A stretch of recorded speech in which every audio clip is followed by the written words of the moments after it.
Bismillahirrahmanirrahim. Assalamualaikum warahmatullahi wabarakatuh.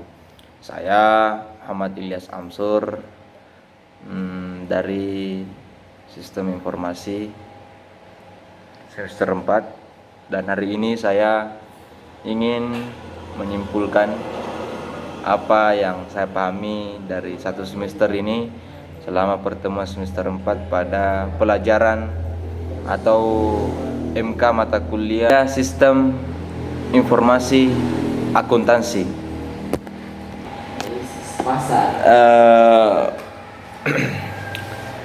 Berarti tugas yang diberikan kepada kita semua pada semester 4 dari Ibu Husni yang saya muliakan, mudah-mudahan Allah merahmatinya. Jadi kita mulai dari pertemuan 9 dan kita akan bahas satu-satu materi dari materi 9 sampai materi ke-15. Jadi di sini materi 9 telah kita pelajari bahwa tentang audit sistem informasi berbasis komputer, ya. Namun kita harus tahu tentang definisi auditing, ya, definisi daripada audit tersebut. Audit adalah sebuah proses sistematis untuk secara objektif mendapatkan dan mengevaluasi bukti mengenai pernyataan perihal tindakan dan transaksi bernilai ekonomi. Jadi di sini tentu tentang kembali ekonomi dan segala macamnya, dan memastikan tingkat kesesuaian antara pernyataan tersebut dan kriteria yang telah ditetapkan, serta mengkomunikasikan hasil-hasil daripada para pemakai yang berkepentingan tentunya. Nah, selanjutnya kita akan mengetahui, karena kita tahu bahwa ketika ada misalkan ini manajemen, pasti ada standar-standar yang ada di dalamnya, dan di sini pula standar-standar audit internal itu mempunyai standar minimal berapa itu? Ada 5. Yang pertama itu melakukan tinjauan atas kehandalan dan integritas informasi operasional dan keuangan, serta bagaimana hal tersebut didefinisikan, diukur, diklarifikasi, dan dilaporkan. Nah, itu yang pertama. Kemudian yang kedua, menetapkan apakah sistem telah didesain untuk sesuai dengan kebijakan operasional dan pelaporan, perencanaan, prosedur, hukum, dan peraturan yang berlaku. Kemudian yang ketiga, melakukan tinjauan mengenai bagaimana aset dijaga, ya, dan memverifikasi keberadaan aset tersebut, ya, tentunya. Kemudian yang keempat, mempelajari sumber daya perusahaan untuk menetapkan seberapa efektif dan efisien mereka gunakan. Jadi efektif dan efisien itu singkat dan jelas, itu maksudnya. Kemudian yang terakhir, standar daripada audit internal,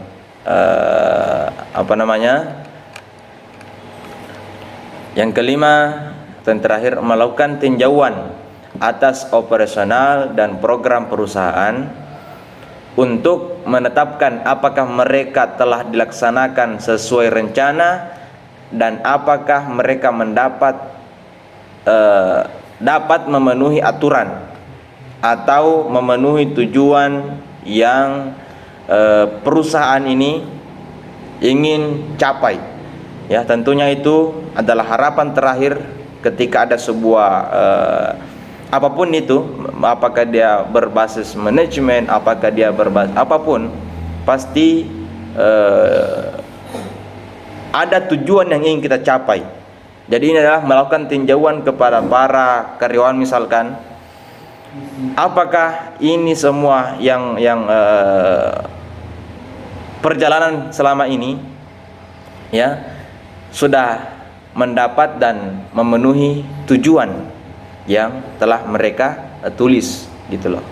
Nah, kemudian apa sih kegiatan-kegiatan daripada audit internal ini? Maka di sini kita akan lihat, kita sedikit jelaskan jenis-jenis kegiatan audit internal. Pertama, audit keuangan. Jadi audit keuangan memeriksa keandalan dan integritas catatan-catatan akuntansi, baik informasi keuangan ataupun operasional. Jadi maksudnya di sini adalah memeriksa kendala-kendala dan integritas catatan akuntansi. Ya. Kemudian yang kedua, audit sistem informasi, melakukan tinjauan atas pengendalian si A untuk menilai kesesuaiannya dengan kebijakan dan prosedur pengendalian serta efektivitas dalam menjaga aset perusahaan. Nah, kemudian audit operasional dan manajemen. Nah, ini tentu penting, sangat penting dalam sebuah perusahaan. Ya, berkaitan dengan pengawasan ekonomis dan efisien sumber daya serta pencapaian dan tujuan yang telah ditetapkan. Nah, kemudian selanjutnya adalah tujuan menyeluruh proses audit. Yang pertama itu merencanakan audit, kemudian yang kedua mengumpulkan bukti audit. Ini sangat penting ya. Mengumpulkan bukti-bukti daripada apa yang telah ini. Kemudian mengevaluasi. Nah, tentu kita pribadi sering kita mengevaluasi diri kita, apalagi dalam sistem perusahaan ingin lebih bagus lagi, pastinya membutuhkan sebuah evaluasi, apakah itu ada jangka waktu yang ditetapkan oleh perusahaan untuk mengevaluasi daripada apakah bentuk keuangannya, ataukah dalam bentuk karyawan, ataukah setiap program-program kerja yang telah ditetapkan. Kemudian tentu mengkomunikasikan hasil daripada audit. Nah, ini sangat penting kita ini, bahwa berkomunikasi atau bahasa Bugisnya si pakat tahu ya, saling memberitahu, saling terbuka, itu sangat penting agar tidak ada komplain atau problematika dalam kita berperusahaan. Nah, kemudian selanjutnya adalah ini yang kita pahami ya dalam hasil seperti ini. Kemudian tentu kita akan sedikit masalah tujuan daripada audit ya. Tujuan daripada audit CA yang pertama adalah perlengkapan keamanan melindungi komputer, program, komunikasi, dan data dari akses yang tidak sah, modifikasi atau penghancuran. Kemudian yang kedua, pengembangan dan pengelolaan program dilaksanakan sesuai dengan otoritas khusus dan umum daripada pihak manajemen. Kemudian yang di mana mataku ini, Dok? Yang mana kamera? Kemudian yang ketiga adalah modifikasi program yang dilaksanakan dengan otoritas dan persetujuan pihak manajemen. Kemudian selanjutnya adalah pemrosesan transaksi, file, laporan dan catatan komputer lainnya telah akurat dan lengkap. Ya. Kemudian selanjutnya adalah data sumber yang tidak akurat atau tidak memiliki otorisasi yang tepat diidentifikasi dan ditangani sesuai dengan kebijakan manajerial yang telah ditetapkan. Kemudian selanjutnya file data komputer telah akurat, lengkap dan dijaga kerahasiaannya. Kemudian selanjutnya adalah kita perlu tahu juga kesalahan-kesalahan yang senantiasa kadang terjadi.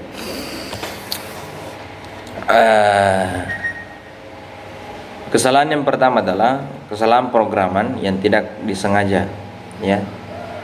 Kemudian yang kedua, kode program yang tidak sah, kodenya yang atau tidak valid, ya. Selanjutnya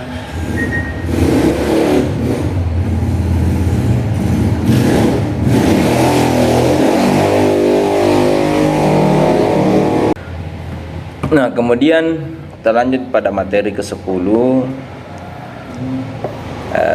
Sesuai yang kita pahami, kita bisa ini, dan judul daripada materi kita yaitu siklus pendapatan, penjualan dan penagihan kas.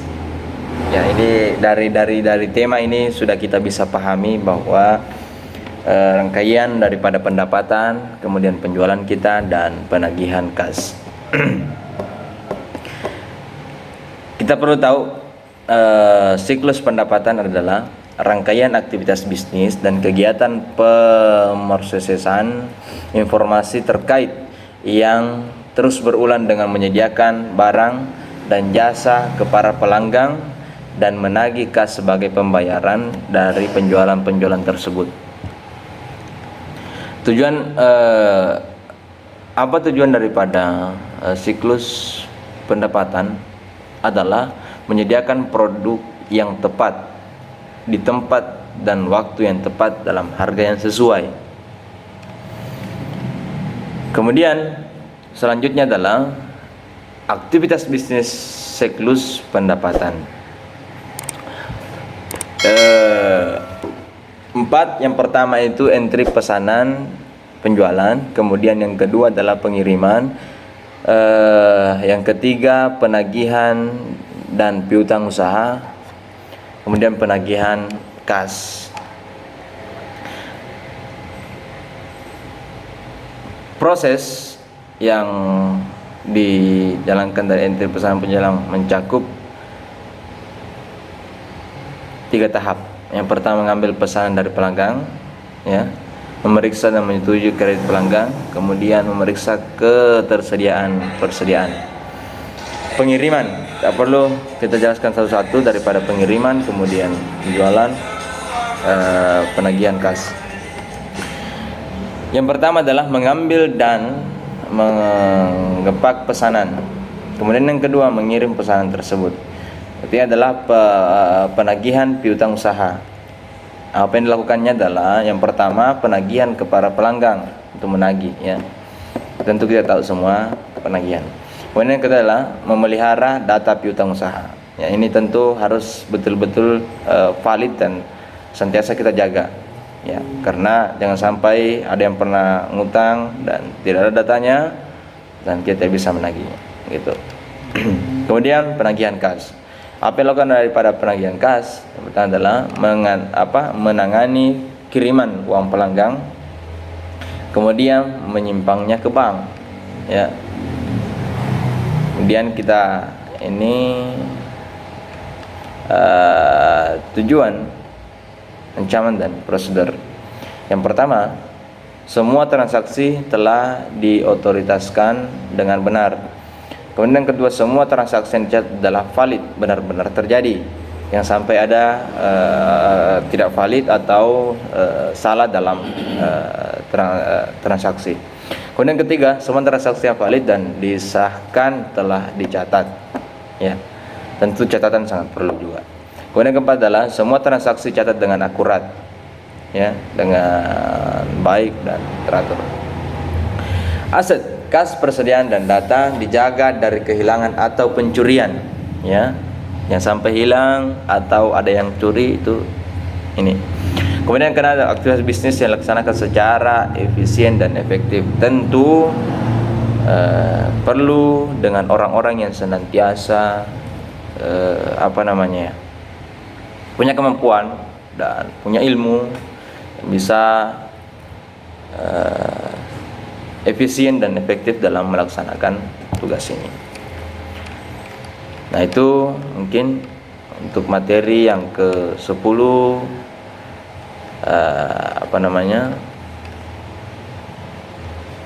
Nah, kemudian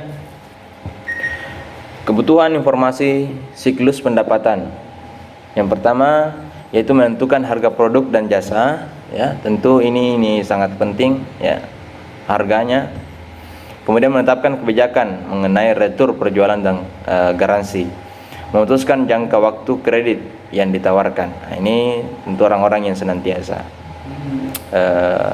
kredit itu ada jangka waktu yang harus kita penuhi. Kemudian menentukan kebutuhan pinjaman jangka pendek. Kemudian merencanakan kampanye pemasaran yang baru. Nah, ini sangat penting kita mengiklankan, ya.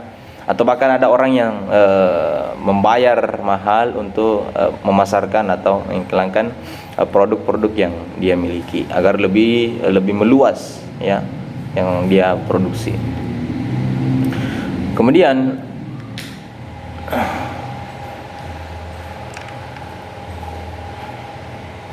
nah, kalau tadi di materi 10 kita membahas masalah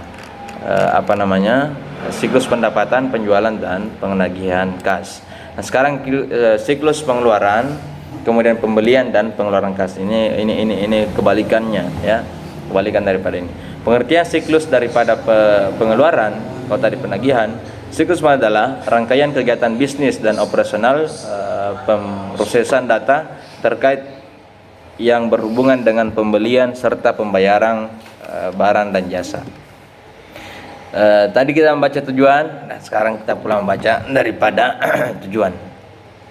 Tujuan utama dalam siklus pengeluaran adalah untuk meminimalkan biaya total dalam memperoleh pemeliharaan, persediaan, perlengkapan dan berbagai layanan yang dibutuhkan untuk menjalankan organisasi. Kemudian aktivitas bisnis siklus pengeluaran. Yang pertama, pemesanan barang, ya, pasokan dan jasa, penerimaan dan penyimpanan barang, pasokan dan jasa, pembayaran barang dan pasokan dan jasa. Kemudian pemesanan barang, menerima dan menyimpan barang dan jasa, menentukan apa akan menerima suatu kiriman atau tidak, ya. Ini tentu sebuah aturan, ya, menentukan apakah akan menerima suatu kiriman atau tidak. Kemudian yang kedua, meriksa kuantitas dan kualitas, kualitas dan kuantitas. Kemudian pembayaran barang dan jasa, ya. Bagian utang, usaha menyetujui persetujuan penjualan dibayar. Kasir bertanggung jawab untuk melakukan pembayaran, ya. Kemudian bayaran barang, membayar faktur penjualan yang telah disetujui. Kasir menyetujui faktur. Kemudian kedua, gabungan dari faktur vendor dengan dokumen pendukungnya disebut bundle voucher. Kemudian keputusan penting dalam proses pengeluaran kas adalah menetapkan apakah akan manfaat diskon yang ditawarkan untuk pembayaran awal. Nah, kemudian siklus daripada ini dan pengendalian tujuan, ancaman dan prosedur. Apa ancamannya? Mencegah kehabisan atau kelebihan persediaan, ya. Meminta barang yang tidak dibutuhkan, membeli dengan harga yang dinaikkan, membeli barang berkualitas rendah. Komisi apa? Catch. Gagal memanfaatkan diskon pembelian yang tersedia, kesalahan mencatat dan memasukkan data dalam hutang usaha, kemudian kehilangan data. Apakah prosedur pengendaliannya? Sistem pengendalian persediaan, analisis kinerja pemasok, kemudian persetujuan permintaan pembelian, konsultasi daftar harga, kemudian pengendalian anggaran. Itu daripada materi ke-11. Kemudian kita masuk kepada materi ke-12, ya. Siklus produksi. Nah, ini tentu kita memproduksi, ya. Apa pengertian daripada siklus produksi? Siklus produksi adalah rangkaian aktivitas bisnis dan operasi pemrosesan data terkait yang terus terjadi yang berkaitan dengan pembuatan produk. Nah, peran penting SIA dalam siklus produksi, ya. Pertama itu adalah bauran produk, pendapatan harga produk, alokasi dan perencanaan sumber daya, manajemen biaya. Yang pertama, perancangan produk, kemudian yang kedua adalah perencanaan dan penjadwalan operasi produksi, kemudian yang terakhir adalah akuntansi biaya. Nah, perancangan produk, ya, perancangan produk. Jadi tujuan daripada aktivitas ini adalah untuk merancang sebuah produk yang memenuhi permintaan dalam hal kualitas, ketahanan dan fungsi, dan secara simultan meminimalkan biaya produksi. Kemudian akuntansi biaya pertama adalah untuk memberikan informasi untuk perencanaan, pengendalian dan penilaian kinerja dari operasional produksi. Dan yang kedua adalah memberikan data biaya yang akurat mengenai produk untuk digunakan dalam menetapkan harga serta keputusan bauran produk. Dan yang ketiga adalah mengumpulkan dalam proses informasi yang digunakan untuk menghitung persediaan serta nilai harga pokok penjualan yang muncul di laporan keuangan perusahaan. Kemudian tujuan daripada siklus produksi adalah semua produksi dan perolehan aktiva tetap diotorisasi dengan baik, ya. Kemudian yang kedua adalah persediaan barang dalam proses dan aktiva tetap dijaga keamanannya, jangan sampai turun, ya, atau rendah daripada produksi-produksi yang dicetak. Kemudian yang ketiga adalah semua transaksi siklus produksi yang valid dan sah akan dicatat. Kemudian yang keempat adalah semua transaksi siklus produksi dicatat dengan akurat. Kemudian yang kelima adalah catatan yang akurat dipelihara dan dilindungi dari kehilangan, ya. Kemudian yang keenam, aktivitas siklus produksi dilakukan secara efisien dan efektif. Sekali lagi bahwa memang sangat dibutuhkan efisien dan efektif. Efisien, singkat dan jelas, ya. Itu daripada materi ke-12. Kemudian kita ke materi ke-13, yaitu siklus pengajian dan manajemen sumber daya manusia.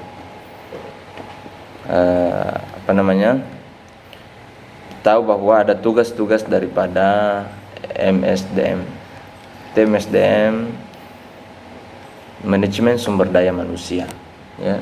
Yang pertama itu adalah merekrut dan mempekerjakan pegawai baru, kemudian melatih para pegawai. Ini tentu sangat kita pahami bahwa tidak langsung ketika kita ingin kerja tidak langsung masuk, ya. Tentu ada privat atau segala diajari, ya, untuk hal itu. Kemudian memberikan tugas pekerjaan. Nah, ini pembagian tugas. Kamu di mana, kamu di mana, kamu di mana. Tentu kita akan pahami itu. Memberikan gaji, ya, memberikan gaji. Nah, itu tentu mengevaluasi kinerja. Nah, sekali lagi bahwa sangat penting untuk mengevaluasi apa-apa yang telah kita kerjakan dan apalagi yang harus kita capai ke depannya. Evaluasi apa yang salah, apa yang kurang dalam pelaksanaan. Nah, tentu itu sangat penting agar kita sadar dengan kesalahan kita selama kita bekerja. Kemudian perhatian pegawai secara secara sukarela dan atau dipecat. Nah, kemudian aktivitas siklus pengajian. Perbarui file induk pengajian, kemudian kedua perbarui tarif dan potongan, kemudian ketiga validasi dan waktu kehadiran. Siapkan pengajian, kemudian keluarkan dana pengajian, hitung penghasilan pajak yang dibayar oleh perusahaan. Yang ketujuh, pengeluaran dana pajak, penghasilan, potongan lain-lain. Nah, ini tentu kita orang-orang yang berada dalam dunia usaha atau perusahaan, ini tentu dia tahu ya bagaimana kemudian cara-cara ini aktivitas siklus dalam pengajian. Nah, kemudian perbaharui file induk pengajian. Ini yang pertama adalah mempekerjakan orang baru, berhentikan perubahan tingkat gaji. Nah, tentu ini juga mungkin sangat mudah untuk kita pahami karena memperbarui file induk pengajian.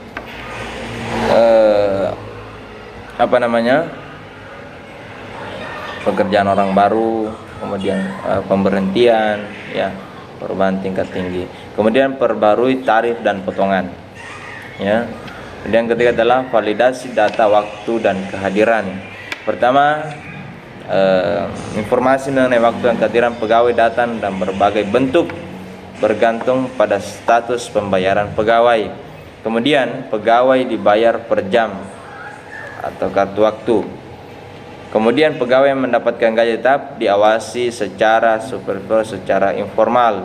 Pegawai yang dibayar berdasarkan komisi murni atau gaji ditambah komisi, pencatatan jumlah, penjualan atau kinerja perusahaan. Ini mungkin juga bisa dipahami, sangat mudah ya, tentang pahami bahwa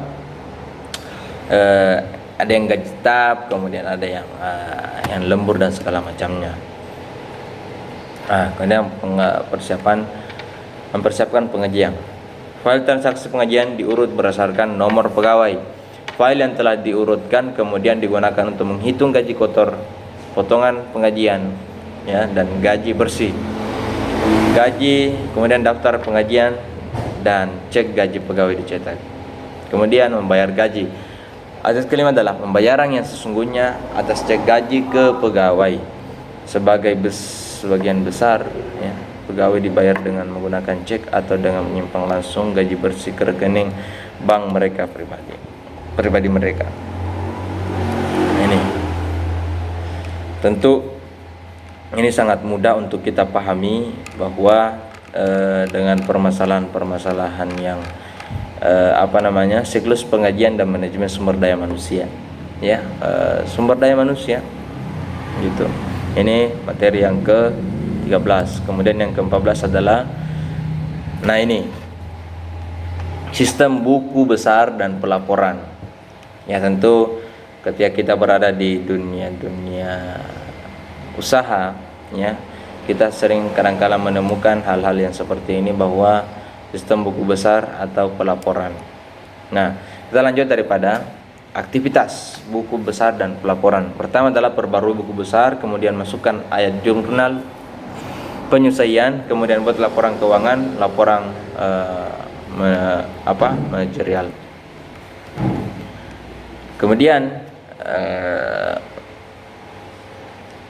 perbarui buku besar itu pertama adalah subsistem akuntansi, kemudian bendahara. Masukkan ayat-ayat jurnal, penyelesaian. Yang pertama adalah akrual hutang gaji, kemudian pembayaran di muka, sewa, bunga, asuransi. Kemudian perkiraan, ya. Kemudian keempat adalah penilaian kembali perusahaan dan digunakan untuk menilai persediaan, perbaikan, koreksi. Nah, lagi-lagi bahwa ada mengoreksi. Membuat laporan keuangan, laporan laba gaji, rugi, kemudian membutuhkan jurnal penutup, kemudian laporan arus kas. Nah, ini juga sangat mudah kita pahami, dari temanya saja sudah kita bisa pahami bahwa sistem buku besar dan pelaporan ada cara khusus dalam untuk mengembangkan usaha atau perusahaan itu harus dengan buku besar atau pelaporan. Nah, itu. Kemudian yang terakhir, materi ke-15, ini adalah strategi pengembangan SIA. Strategi untuk mengembangkan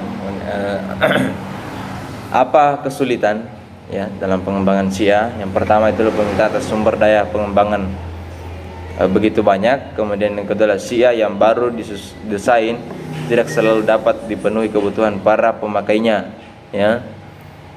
Ini kesulitan pada pengembangan SIA. Kemudian ketiga, pengembangan dapat memakan waktu yang begitu lama ya. Kemudian para pemakai tidak dapat memprediksikan kebutuhan mereka dengan tepat. Nah, karena mungkin bahasa kita adalah siapa yang tahu ya. Kemudian perubahan SIA seringkali sulit untuk dibuat setelah persyaratan telah ditetapkan menjadi seperti itu. Nah, ini pengembangan sistem, kesulitan dalam mengembangkan. Mungkin itu yang sempat saya sampaikan, sempat saya ini materi-materi kita ya yang bisa kita pahami dan sangat mudah, karena ini adalah bagaimana kita ini penganalisian ya.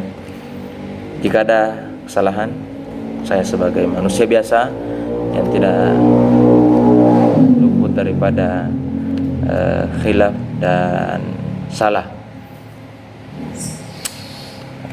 Semoga kita semua selalu dalam lindungan Allah Subhanahu wa taala. Sekali lagi bahwa al-insanun mahallul khata'i wan nisyan, bahwa kita semua jika saya punya salah tidak khilaf dari salah dan dosa. Sekian, billahi taufiq wal hidayah. Assalamualaikum warahmatullahi wabarakatuh.